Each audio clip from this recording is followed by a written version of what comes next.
alors que l'OMC venait de créer ses accords sur l'agriculture, incluant l'agriculture dans le système libéralisé, en 1996, la FAO, donc l'organisation de l'ONU qui s'occupe d'alimentation et d'agriculture, disait que le commerce, ce qu'il faut viser, c'est la sécurité alimentaire, et que la sécurité alimentaire sera assurée par le commerce libéralisé.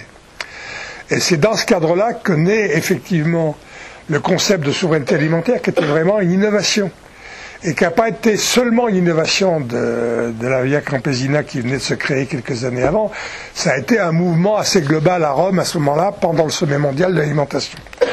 Donc l'origine de la souveraineté alimentaire est effectivement toujours importante à rappeler, parce que c'est l'origine d'un combat massif contre la libéralisation du commerce, notamment concernant l'agriculture, la suppression des politiques nationales, etc.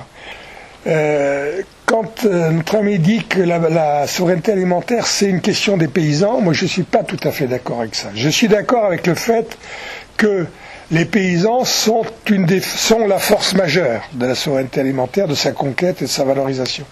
Mais quand on parle de souveraineté alimentaire, on parle de l'ensemble des conditions concernant l'alimentation, et pas seulement la production agricole, pas seulement les conditions de la production agricole, etc. Et que la souveraineté alimentaire doit être une bagarre, effectivement, de l'ensemble des citoyens en appui effectivement aux organisations paysannes qui sont la principale force sociale et économique à mener la bataille. La souveraineté alimentaire peut progresser, on peut avancer pas à pas en constituant un front large, éventuellement à 3 thématiques, le climat, la biodiversité et l'alimentation.